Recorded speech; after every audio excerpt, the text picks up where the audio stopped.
say I have, 200,000 to invest.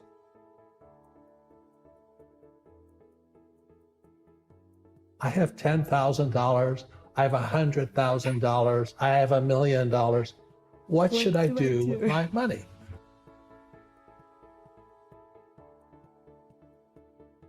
What would you recommend to me?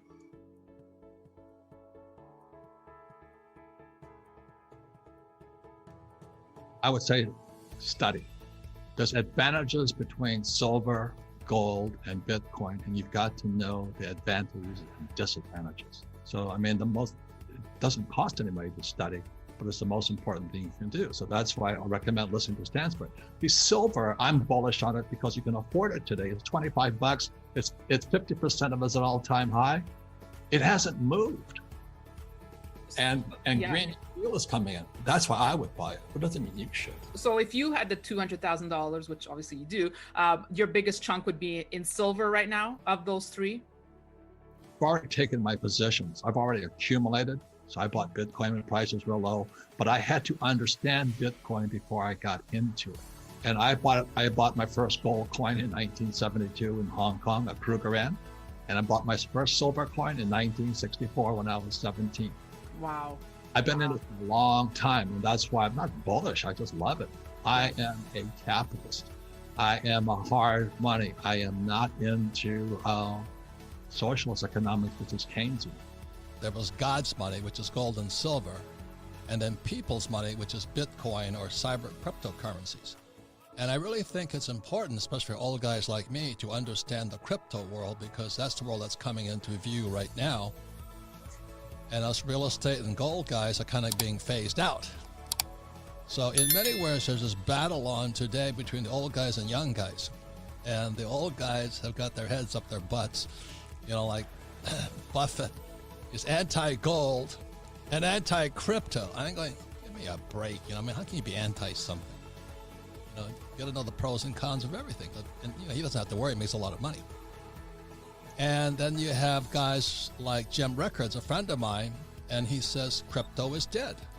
And so the reason I just love YouTube is I can crank along there, I can search. I'm looking for the other point of view.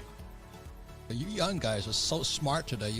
You're so far down the road when it comes to financial education, intelligence, but more importantly, is savvy. You're aware, where the old guys are kind of close-minded to your world.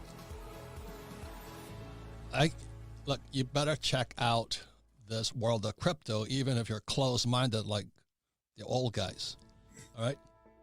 So I think that what you've got to start with is whenever you look at financial markets, especially kind of a macroeconomic standpoint, there's problems and solutions, right? And actually what ends up happening is precious metal investors and cryptocurrency investors, they actually agree on most of the problems, right? So there's no secret that, hey, look, if you print a lot of money, the currency gets devalued, right? There's no secret that there's high level of corporate debt and the federal balance sheet's out of control and all of those things. For the most part, there's agreement. So I won't spend a ton of time on that.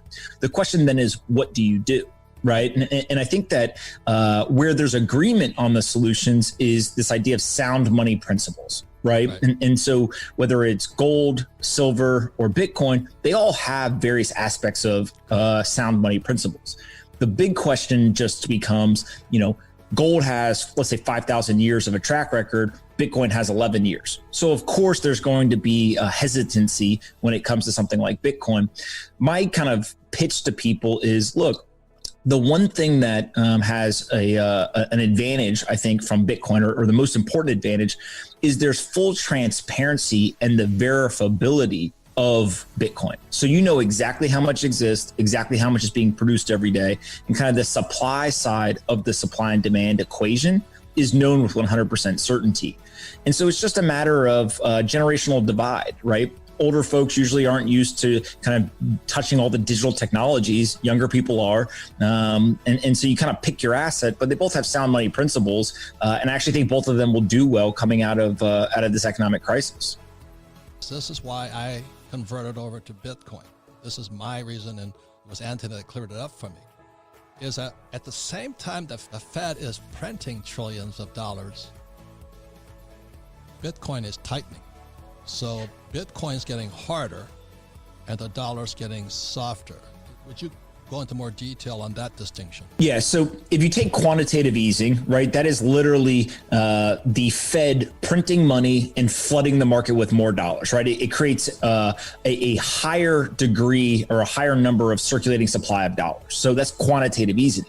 Now, the opposite of that, quantitative hardening or quantitative tightening, would be them actually taking dollars out of circulation, right? And so what ends up happening in Bitcoin is something that looks like quantitative hardening. So there's 21 million Bitcoin that have ever been created. Every 10 minutes in the beginning, 50 of them were distributed into the circulating supply.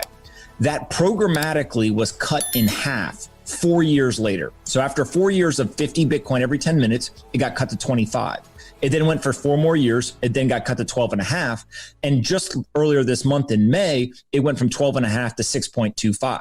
So the way to think about this is previously, earlier this year, there was 1,800 Bitcoin a day that was getting created and entered into the circulating supply. Now there's only 900. So if you think about the opposite of quantitative easing is quantitative hardening, literally you're getting an artificially capped supply that is becoming harder and harder to get on a daily basis. And so as long as demand stays the same or goes up for that asset, the US dollar value should appreciate. And so the key piece to this, again, why are young people gravitating towards this asset is, one, it's programmatic, right? Compare that to the Fed. People are betting trillions of dollars in the market on, are they going to print more? Are they not? What's the interest rate decision going to be, right? All that kind of stuff. With Bitcoin, we know with 100% certainty what's going to happen. And then the second piece is that it's programmatic, right? So nobody can go in and manipulate it. And so in a world where any TV station you turn on, everyone's arguing over what the Fed's doing, right? In this world, nobody can manipulate the market, right? There's nobody who can change that programmatic monetary supply schedule. Fed is centralized banking. So central is also communist, command and control of a central government. That's communism. Whereas what Bitcoin, gold, and silver are, they're not controlled by anybody. So one of the reasons back in 72 when I started buying gold was because the Fed couldn't mess with it. They do mess with it to some degree, but they can't print a lot of it. And that's what I don't like about saving dollars. So explain why it's programmatic, but why I call it people's money, because there's not one person like Jerome Powell, the Fed chairman, who can say today it's going to do this, tomorrow it's going to do that. It's already been planned out for years, right? Exactly how many coins are coming out. Yeah, I mean, look, if you look at, let's say, the ECB board of governors, there's like 25 people that go in a room and make a decision, right? The Fed, I think it's, about 12 people go in a room and they make a decision. Yeah. And so, I've got a friend who always says there's 12 people making the decision for a minimum of 330 million people's money, right? That just kind of doesn't sit well with younger people. And so when you look at something like Bitcoin, there's computer code that was written. That computer code can only be changed if more than 50% of the people on the network agree to change it. Now, as you know, when you have millions of people who are all trying to coordinate something, nothing gets done, right? And so that code's never going to get changed. It's going to stay how it is. And if there was a change, everyone would see it happen. So you not only get completely decentralized. Completely decentralized. The old guy system is centralized, and a bunch of old guys control who gets the cash, right? Yeah, and a way to look at it is the U.S. dollar is a sovereign currency. It's backed by a nation, and every nation has their own currency, and they're all manipulating them, right? We're seeing everything across the world. Everyone's manipulating their currencies. Bitcoin is the separation of state and money. It's the first time we've seen a currency, right, outside of something like gold, right, where now all of a sudden no single country can manipulate the monetary policy. And so what I think is going to happen over time is every currency will be digital. There'll be a digital dollar, digital euro, digital yen, won, etc. So the technology will all be the same. The competition will happen at that monetary policy level. And I personally believe that the separation of state and money will become viewed as the superior monetary policy, just as gold for many, many decades has been seen as the superior store of value because of those sound money principles. Correct. And the point here is we're going to go to a break, but there's a whole bunch of stuff got to understand here, is that when the United States comes out with a crypto dollar, that's the question.